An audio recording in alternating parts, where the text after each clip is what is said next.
How can you possibly find joy when you're suffering? I mean, it sounds completely backward, right? Well, today we're going to dig into how some people have found this incredible sense of purpose, not by escaping their problems, but by finding it right in the middle of them. It all kind of kicks off with this wild command from the Apostle Paul. He doesn't just suggest it. He says, "Rejoice in the Lord always." And then, just so we don't miss it, he says it again, "Rejoice." But to really feel how radical this is, you have to know where he was when he wrote these words. And here's the kicker. Paul wasn't sitting in a comfortable office somewhere. He was in prison. He was locked up, facing a totally uncertain future, and yet his message is about non-stop joy. So you have to ask, how on earth is that even possible? Okay, to help us get our heads around this, let's jump forward a couple of thousand years. We're going to look at a modern-day story that makes this whole ancient idea feel, well, real. So, picture this. The story starts with a huge injustice. An Adventist pastor gets thrown in prison for something he absolutely did not do. I mean, a situation like that would fill most of us with just rage and despair, right? And you know what? For a long time, that's exactly how he felt. For almost 2 whole years, he was just confused, wrestling with it, trying to make any sense of his situation. He was totally human about it. But then, something clicked. A powerful thought hit him. What if this prison isn't my punishment? What if it's my assignment? What if this is my mission field? And that one thought, it changed everything. He got busy, he started preaching to the other inmates, handing out literature, and even held baptisms and communion. He basically turned his prison cell from a place of punishment into a place of purpose. Now, he was really clear this was not easy. He said it was difficult, but then he uses this other word, joy. And that joy wasn't about his freedom or lack of it. It came from seeing prayers get answered and lives literally changing right there in front of him. It's incredible when you think about it. This pastor's story is like a modern echo of that ancient one.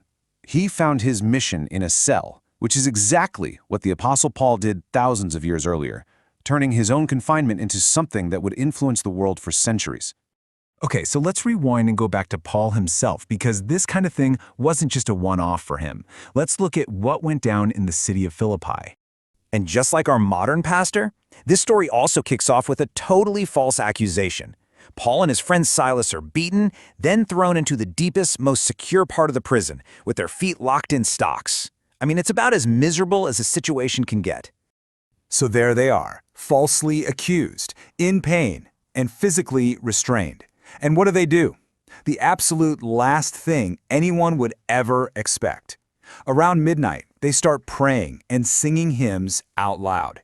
And here's the crucial part. They had an audience.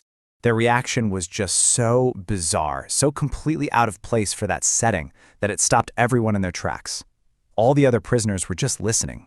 Suddenly, their private suffering became a public testimony. Their prison cell became a stage. But Paul's powerful response to suffering wasn't just about singing at midnight. It was also about writing. In fact, some of his most influential work ever came directly from his time being locked up. We're talking about 2 monumental letters here, Philippians and Colossians. Both of them were written from prison. Just let that sink in for a second. Some of the most foundational texts in all of Christianity were written not in freedom, but in chains. And this brings us right back to where we started. That incredible command to rejoice always isn't some nice theoretical idea from a guy who had it easy. It's a hard-won truth from someone who found purpose and, because of that, joy in the absolute darkest of places. So what is it? What's the common thread that ties this modern pastor to the ancient apostle? Well, it's this incredible ability to find a larger purpose right in the middle of all the pain. Let's call it reframing suffering. It's basically the skill of looking at your circumstances and just asking a different question. You stop asking, why is this happening to me? And start asking, what can happen through me? It's about seeing your trial not as a dead end, but as a mission field. And that, right there, is the secret. Both men were able to look past the physical walls of their prison cell. They saw a greater purpose at work, a reason for being there that was way bigger than their own comfort or freedom. And it was in that purpose that they found their joy. So here's the big question for all of us. We all face our own kinds of trials, right? So when we do, maybe the most important question we can ask ourselves is this. In the middle of this difficulty, what's the hidden purpose? What's the unexpected mission field that I might be completely missing?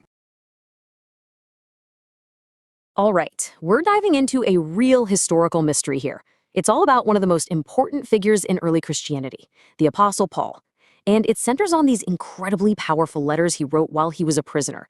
Letters that, no joke, would go on to shape so much of Western civilization.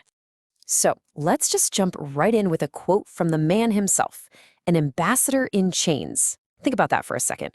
An ambassador in chains? How does that even work? It sounds like a total contradiction, right? Well, that one little phrase perfectly sets up the tension and the amazing story we're going to get into. So let's talk about Paul, the prisoner. This was a man who basically dedicated his entire life to spreading the message of Jesus Christ. But for him, that service, it didn't always mean freedom and open roads. Actually, a lot of the time, it meant the complete opposite. He was constantly getting thrown in jail by the Roman authorities for what he believed. But here's the really incredible part. Being locked up didn't silence him. Not at all. In fact, it's the total opposite. 4 of the most influential books in the entire New Testament, books that have literally shaped history, he wrote them while he was a prisoner. His chains couldn't shut him down. And these letters, these really important texts that he wrote from a jail cell, well, they have a name. We call them the prison epistles. And they give us this amazing, unique window into what he was thinking, what he believed, during what had to be an incredibly tough time. Okay, so what are these letters exactly? And maybe more to the point, what do they tell us? What can we learn about his state of mind? What was going through his head while he's literally chained up and under guard? All right, the 4 big ones we're talking about are Philippians, Colossians, Ephesians, and Philemon.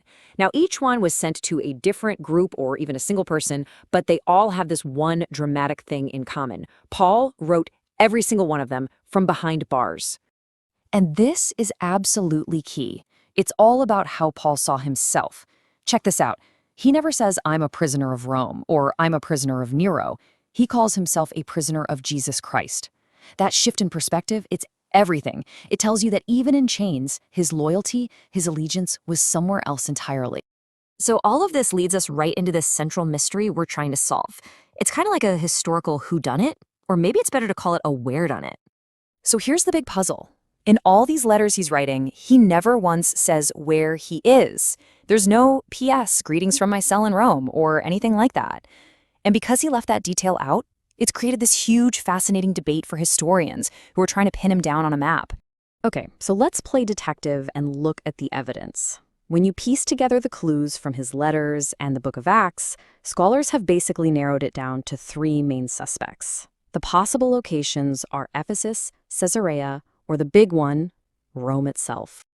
And this little chart here just lays it all out so clearly.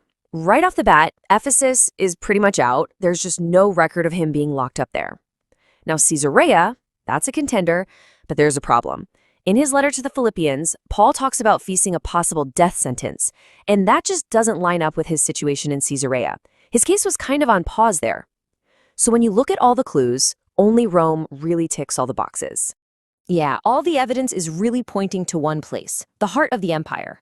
So let's dig into the specific clues that make the case for Rome so strong. All right, clue number 1. It's a single word Paul uses in his letter to the Philippians, praetorium. So, what on earth is a praetorium? Now, the word praetorium could just mean a governor's house, but here, the context suggests he's talking about people. He says the whole praetorium has heard his message, and that's a huge clue, because scholars are pretty sure he's talking about the elite soldiers in Rome, the Praetorian Guard. These were the guys who protected the emperor himself, and they were the ones guarding important prisoners, like Paul. Okay, clue number 2 is just as good, and it's at the very end of that same letter. Paul sends out a very specific hello that basically acts like a pin dropping on a map. He says hello from the believers who were part of Caesar's household. Now, that doesn't mean he's hanging out with the emperor's kids. It means the huge network of people who made the empire run. Civil servants, slaves, staff. And if you're sending greetings from Caesar's household, well, there's really only one place you can be, the capital city, Rome. So when you put all these puzzle pieces together, the timeline gets pretty clear. The consensus among most scholars is that Paul was a prisoner in Rome sometime between AD 60 and 62. And it was during that 2-year stretch that he wrote these incredible letters that we're still reading today. Okay, so we've pretty much solved the where done it. It was Rome. Now let's circle back to that incredible phrase from the start and really dig into what it means.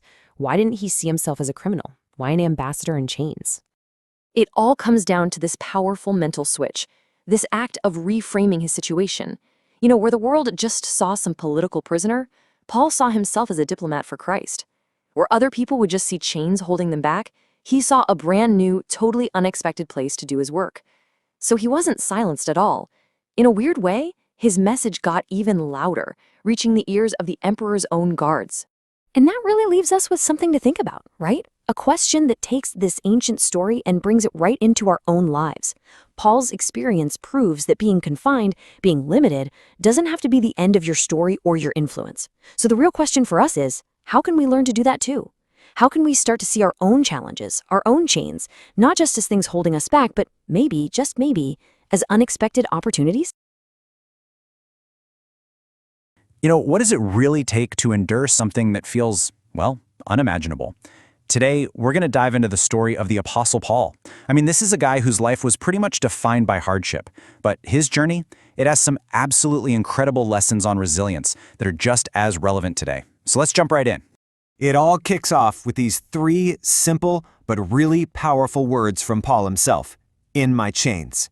And get this, he's not being poetic here. This isn't some metaphor. This was his literal day in, day out reality. And that phrase, that's the key to unlocking a story that's not just about suffering, but about a kind of strength that is just mind-blowing. All right, so to really grasp how Paul could be so resilient, we first have to understand the sheer weight of what he was dealing with. You see, this goes so far beyond just the word prison. We're talking about the brutal, non-stop daily reality of what it meant to be a man in chains. And this wasn't, some one-and-done thing.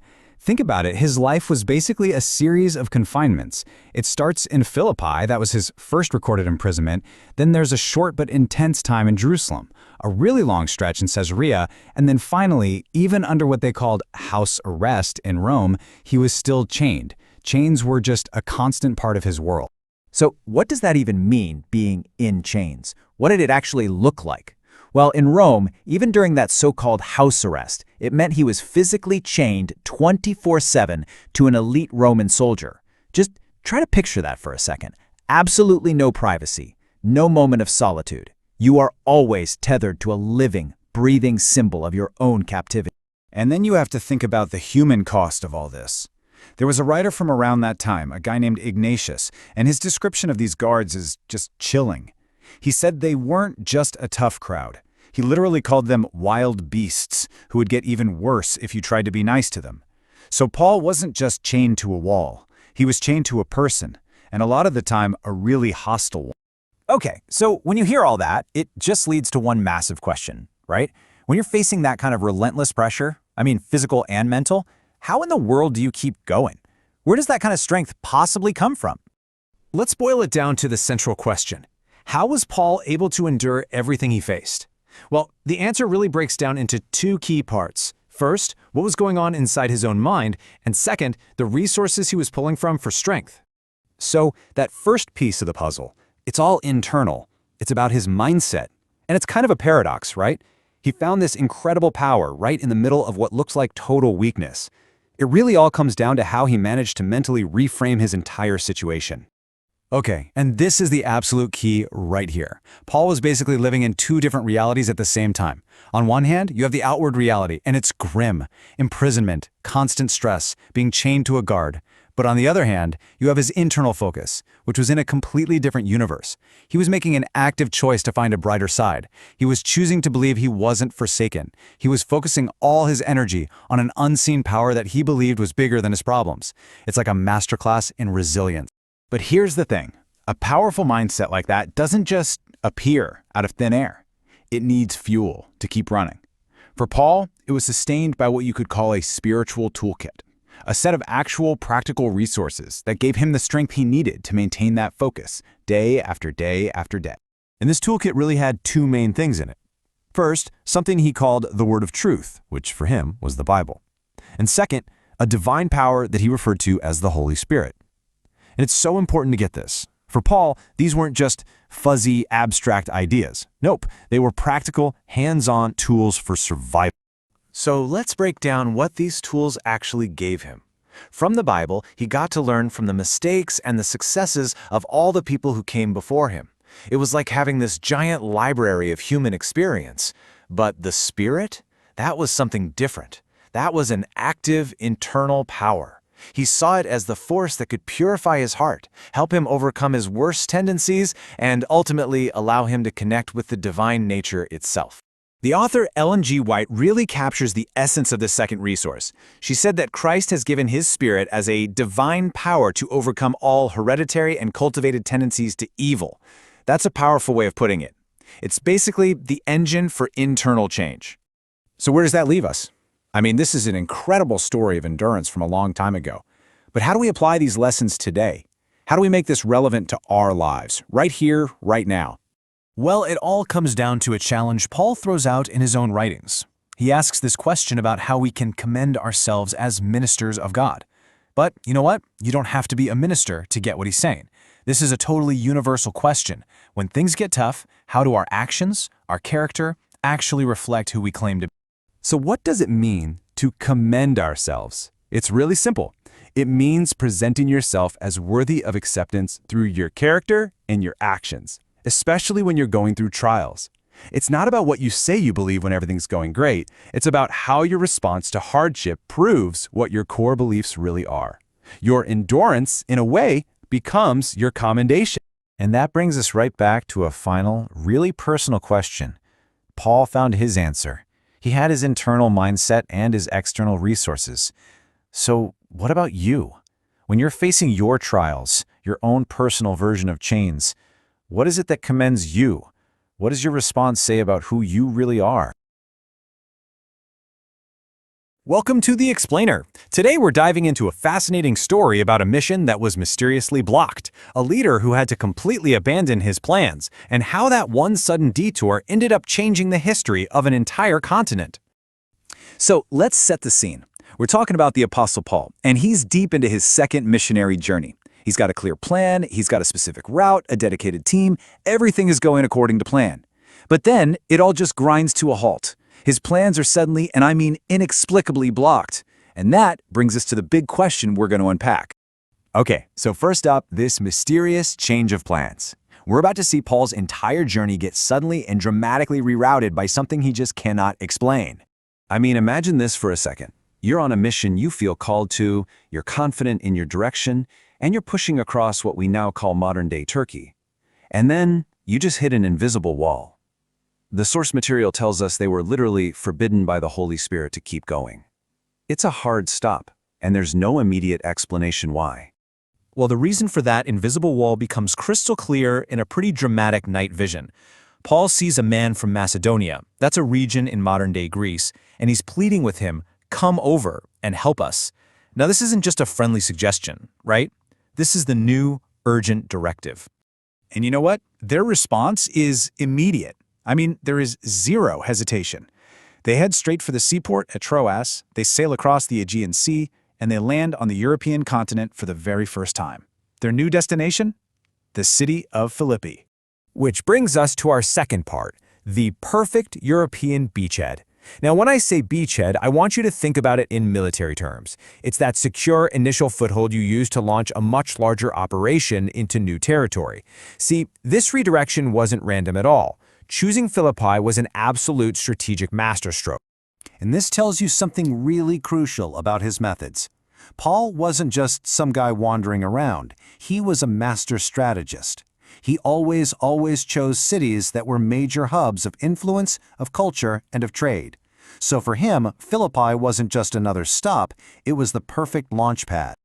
Now, to really get why Philippi was so powerful, you've got to understand this one concept, itus Italicum. This was a special designation that Rome could give out, and it was the highest honor a provincial city could possibly get. It basically meant that, legally speaking, Philippi was considered a little piece of Italy itself. And wow, that status came with some incredible perks. I'm talking about citizens being exempt from major taxes. But even more important, anyone born in Philippi was automatically a Roman citizen, with all the legal rights and protections that came with it. This made it an unbelievably stable and powerful place to set up a base of operations. Just think about how different this made Philippi from all its neighbors. It's surrounded by Greek culture, but its official language is Latin. It's governed by Roman law, not local customs.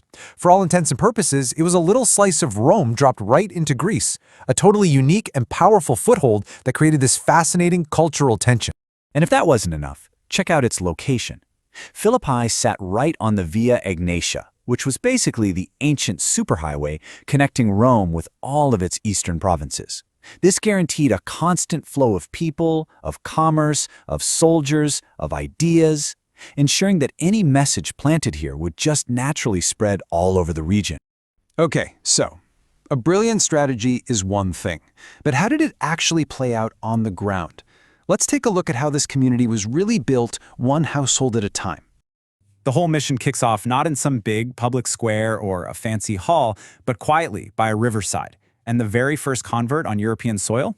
Her name is Lydia, and she's a successful, influential businesswoman who deals in expensive purple dye. Her conversion is huge because, as someone with resources, she would become a major financial backer for this new movement. Then things take a super dramatic turn. Paul and his partner Silas get thrown in prison. But in a moment of total crisis, we're talking an earthquake that shakes the prison to its foundations, another completely unexpected conversion happens. The jailer, the guy in charge of them, along with his entire family. And this is where the strategy gets real. This wasn't just about two individuals deciding to believe something. No, these were household conversions. And in that culture, a household was an entire social and economic unit. So converting a household meant you were bringing in family, staff, business connections, the whole network. That number 2 you see there doesn't just mean two people. It represents planting two deep, interconnected roots right in the heart of the city. So this brings us to our final section, impact through adversity. Because the mission faced immediate and harsh opposition. But here's the twist. Far from being a setback, this persecution actually became a catalyst for growth. It seems kind of counterintuitive, doesn't it? The vision leads them to a place where they immediately face serious hardship. But the source material suggests this was known, it was even factored into the plan. Philippi was the ideal beachhead because of the challenges it presented, not just in spite of them. And this is where you see this fascinating paradox play out. I mean, think about it. Paul's imprisonment directly led to the conversion of that jailer and his household. The very act of persecution created an opportunity to reach someone who would have been completely inaccessible otherwise. So adversity didn't just fail to stop the mission, it actually accelerated it. And this pattern, it would become a defining feature of how this message spread across Europe. And all of that leaves us with this final thought. Paul's journey was rerouted by forces way beyond his control, and it led him to a place of both incredible hardship and immense strategic opportunity. It really makes you wonder, doesn't it?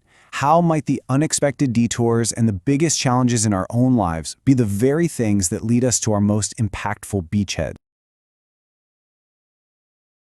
All right, let's dive into a story about a fascinating conflict between ancient law and a radical new idea about what it means to be human. And at the heart of it all is a leader who managed to build an incredible community in a city he never even stepped foot in. So, here's the puzzle we're going to unpack. We have the Apostle Paul and the city of Colossae. His message absolutely takes root and flourishes there. But the thing is, he never walked its streets. He never preached to its people directly. So, how on earth did that happen? Well, the answer lies in a brilliant and surprisingly modern strategy. To really get a handle on Paul's strategy, what we're calling his invisible influence, we have to start with the one core fact that makes this whole story so fascinating to begin with. He was never there, not once. And listen, this isn't just some minor piece of trivia. It's the absolute key to understanding his entire method for spreading ideas. So if Paul wasn't the one who started this community, who was? The answer, it turns out, isn't actually in Colossae. Nope. It's about 100 miles away in a massive, bustling port city that became the center of a cultural and religious shockwave. You could call it the Ephesus ripple effect. I want you to just picture Ephesus in the mid-50s AD. This is not some quiet little town. It's a huge, influential hub, and Paul makes this his base of operations. But he's not just thinking about the people in Ephesus. He's got a much bigger vision. He's planting a seed in really fertile ground, knowing that the winds of trade and travel will carry it far beyond the city walls. And boy, did that strategy work! The book of Acts actually claims that from his base there in Ephesus, all they which dwelt in Asia heard the word. It's incredible. His message was just radiating outwards, reaching deep into all the surrounding regions. So what you end up with is this simple but incredibly powerful, repeatable model. Paul didn't have to go everywhere himself. Instead, people would come to a major center like Ephesus. They'd hear his message, and they become his partners. A guy from Colossae named Epaphras is the perfect example. He converts in Ephesus and then does the most natural thing in the world. He takes this new, life-changing message back home with. And home for Epaphras, well, it was a pretty complex place. You got a large Jewish community in Colossae, but the city was also deeply rooted in pagan, polytheistic culture. So you can imagine, this made it a really tough environment for a brand new faith. Epaphras wasn't just sharing an idea, he was basically challenging the entire religious landscape of his hometown. Okay, so that's the big picture strategy. But this new faith, it created some very personal, very complicated problems on the ground. And this brings us to the case of Onesimus, a really specific conflict that involved a man named Philemon, who was probably converted right around the same time as Epaphras. Here are the two people at the center of this storm. You've got Philemon, who is a Christian leader in Colossae, and then you have Onesimus, his runaway slave. But here's the twist. While he's on the run, Onesimus runs into Paul, and he converts. So now, all of a sudden, these two men are brothers in faith, but they are still legally master and slave. You can just feel how incredibly tense that situation is. And you have to understand, under Roman law, the situation was brutal and completely unambiguous. A slave was property, full stop. Legally, Paul was required to send Onesimus back to Philemon, and the consequences for Onesimus could have been absolutely horrific.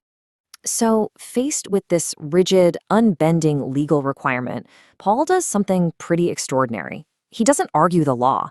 Instead, he appeals to a completely different, higher principle. He reframes the entire situation, casting Onesimus as a brother, not as a slave. And this right here, this is the pivot point. Paul essentially says, Philemon, look, we're not going to talk about Roman law right now. We're going to talk about who we are now as believers. He totally sidesteps the legal system and places the moral choice squarely in Philemon's hands, appealing directly to his conscience. And this is the radical heart of his argument. In what might be one of the most socially explosive verses he ever wrote, Paul tells Philemon to welcome Onesimus back, not now as a servant, but above a servant, a brother beloved. I mean, just think about that. In an empire literally built on the backs of slaves, this idea was nothing short of revolutionary. It's a powerful, powerful story. But reading it today leaves us with a bit of an uncomfortable legacy and some really challenging questions, especially about what Paul didn't say. And this is the tension for us, right? We read this and we think, great, but why didn't Paul just condemn the entire institution of slavery? He doesn't. He works within the system, pushing for a change of heart instead of a total revolution. And the big question is, why? What's so fascinating, though, is how later Christians, reading these exact same texts, came to a very different conclusion. You look at the abolitionists in the United States, for example. They looked at things like the fugitive slave law and they actively defied it. They made the jump from trying to change hearts within the system to defying the system itself as being fundamentally unjust. And so that leaves us right here with this final critical question. How do we come to terms with Paul's approach? Was it just a pragmatic first step in a really hostile world? Was it a spiritual principle that was meant to transcend politics? Or was it an insufficient response to a moral catastrophe? It just goes to show how these ancient texts continue to force us to think really deeply about faith, about justice, and about our own world today. You ever think that some of the biggest secrets are hiding in the places you'd least expect? Well, today, we're going to uncover an organizational blueprint that fueled one of the most explosive movements in all of history. And the clues? Well, they're hidden in plain sight, right in the opening lines of a couple of ancient letters. It's a really fascinating question when you think about it, isn't it? The way early Christianity spread so fast, it almost feels like it was just this spontaneous, kind of chaotic thing. But what if it wasn't an accident at all? What if, right from the very beginning, there was an intentional, super strategic design at play? And the evidence for this design, well, it isn't buried in some dusty, obscure text. Nope, it's right there in the greetings of two letters from the Apostle Paul, Philippians and Colossians. You know, these are the parts we all kind of skim over to get to the good stuff, right? Well, today, they are the good stuff. They're our main event. So, let's take a closer look at what most of us would probably just see as the ancient version of, "Hey, how's it going?" Because, as you're about to see, these greetings are absolutely packed with meaning, and they reveal a surprisingly formal and intentional structure. Okay, so here they are, the two greetings right next to each other. And you can see the language is very, very specific. In both of them, Paul starts by addressing the saints. But then he gets even more detailed. Over in Philippi, he mentions overseers and deacons. And in Colossae, he adds faithful brothers. Now, these aren't just polite throwaway words. They are titles. And these are our first big clues. Let's start with that first word, saints. It's a term we've all heard, but what it originally meant, well, that might actually surprise you. This is our first clue, and it really helps build the foundation for this whole idea. So get this, when Paul called someone a saint, he wasn't talking about them being morally perfect or some kind of super holy person who gets an award after they die. Nope, it simply meant they were set apart. Through baptism, every single member of the church was seen as one of God's special people, set apart for unique purpose. So basically, everyone was a saint. Yeah, it's so important that we separate this original meaning from what came much, much later. For Paul and the entire early church, saint was an inclusive term for all the members, not some exclusive title for a tiny handful of people. It was all about belonging and having a purpose right from day one. All right, so now that we've established the general membership, the saints, those greetings point to something else, something more. They point to a specific and really intentional leadership structure. This is where the organization really starts to pop. The structure here is surprisingly clear. Overseers and deacons. Those aren't just casual descriptions. They're formal job titles. The overseers were basically the supervisors, responsible for the spiritual health and guidance of the church. The deacons, they were focused on service, handling all the practical needs and administration. And that term, faithful brothers, that also referred to people with a specific job in the church. These weren't just random helpers. They were part of an organized system that Paul clearly knew and recognized. We know these were established roles because they're described in detail in other New Testament letters. So this begs a pretty big question. Why? Why go to all the trouble of setting up this level of organization so early on? Well, it turns out this structure wasn't about creating bureaucracy or red tape. It was a core part of a totally brilliant strategy for growth and, just as important, for sustainability. And this just illustrates the genius of the whole plan. It was a two-pronged attack, really. First, you've got outreach, the evangelism, to bring new people into the fold. But, and this is key, just as important was step 2, retention.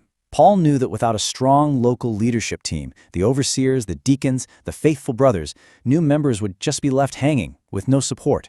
This organization was the secret sauce for making the growth stick. And, this wasn't just some strategy that Paul cooked up on the fly. He was actually building on a model that had deep roots and would go on to have this incredibly long-lasting legacy, influencing how churches were organized for centuries. In fact, long before Paul even wrote these letters, the very first church back in Jerusalem had already established this principle. This quote from Ellen G. White really nails it. The Jerusalem church was intentionally designed to be a template, a model to be copied everywhere the gospel spread. So the idea of organized leadership, it was there from the absolute start. And you can literally trace this blueprint through history. It starts around 34 AD in Jerusalem, with the very first officers being installed. Decades later, Paul's letters confirm that these same structures are up and running in his churches. And then you fast forward almost 1,800 years, and you see groups like the Adventist pioneers in the 1850s, looking all the way back to this exact New Testament model as the perfect blueprint for their own organization. It's amazing.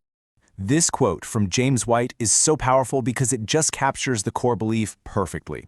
For them, this model wasn't just a good idea. It was a complete, divinely inspired system. The thinking was the blueprint laid out in the New Testament was all you needed because it was designed to be enough. Which, of course, brings us all the way back to today. We've seen how this clear organizational blueprint, hidden in what looks like a simple greeting, was absolutely fundamental to the success of the early church. It really makes you wonder, doesn't it? Whether it's a company, a social movement, or any group with a mission, how much does its internal structure, its own blueprint, still define its ability to grow, to last, and ultimately to succeed? Definitely something to think about. All right, let's jump right in. Today, we're going to break down a really specific and honestly a pretty challenging framework for dealing with hardship. We're going to look at its core instructions for building resilience when life just throws its worst at you. I mean, it's a question we all face, right? Life is often unfair. So, what now? You get treated unjustly, you run into opposition, things just don't go your way. The text we're looking at today, it doesn't shy away from that at all. In fact, it starts right there with that universal problem as the foundation for its advice. So, what's the very first step it recommends? Okay, so the first instruction is simple, but wow, is it powerful? Stand fast. This isn't about changing your circumstances, it's about changing your posture inside of them. It's this call to find an unshakable core, even when everything around you is trying to just knock you right over. And the text uses this really powerful image to get the point across. Set your face as a flint. Now think about that. Flint is a hard, unyielding stone. So this isn't some passive, just take it kind of stance. No, it's an active, determined setting of your will no matter what's coming at you. But okay, what does that actually look like in real life? Well, the text breaks it down into these 5 specific actions. And notice the theme here. It's all about internal control. It says, don't get provoked when you're suffering wrongfully. Don't retaliate. Instead, it's all about holding on to your integrity, pressing on with, and I love this phrase, meekness and lowliness, and just doing your work with a steadfast purpose. So the crucial point here is that strength isn't defined by fighting back, but by holding on tight to your own character. Okay, so where's all this strength supposed to come from? I mean, that's a lot to ask of someone. Well, the source uses this very specific phrase, leaning on the arm of God. It frames this whole approach not as some act of pure self-reliance, just gritting your teeth. Instead, it's about drawing strength from a divine promise of unwavering support. This idea of an external, totally reliable power source, it's absolutely central to the text's whole framework for standing fast. From there, this framework builds into something, well, even more counterintuitive.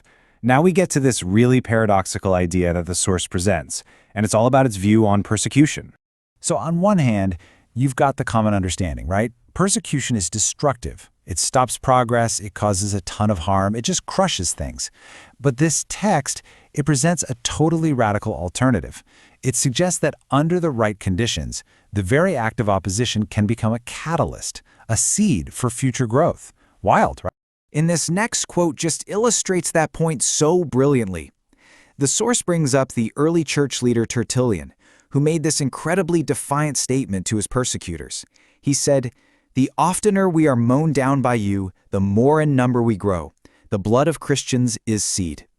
The visual is just so stark, isn't it? Being mown down like grass. But the outcome is the complete opposite of what the oppressor wants. In this view, the act of destruction actually becomes an act of planting. It's this profound reframing of suffering, turning it from a dead end into a starting point. And if you thought that was a difficult concept, believe me, the text takes it one massive step further. We've now arrived at what is, without a doubt, the ultimate challenge of this entire framework, the instruction to rejoice. And look, the text knows exactly what we're thinking. It basically anticipates our immediate reaction by asking these very questions itself. Like, rejoice in sickness? Seriously? Rejoice when you lose your job? Or when you're in great physical pain? I mean, how can anyone possibly rejoice in those situations? It seems not just impossible, but maybe even wrong, The key, according to this text, isn't about finding joy in the suffering itself. And that's a really, really crucial distinction. It's not about pretending pain feels good. No way. Instead, what the text proposes is a fundamental shift in our mental focus. So here's the mental process it lays out. Step 1, you confront the difficult situation. You don't ignore it. Step 2, you ask this critical, pivotal question. Rejoice always in what? See, that question is the hinge. It forces you to look past the immediate, painful thing right in front of you and search for something else. And that leads to the final step, shifting your focus entirely, away from the variable, your situation, to something that the text frames as a constant.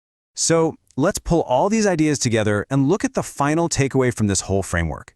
What is that constant that allows for such a radical approach to hardship?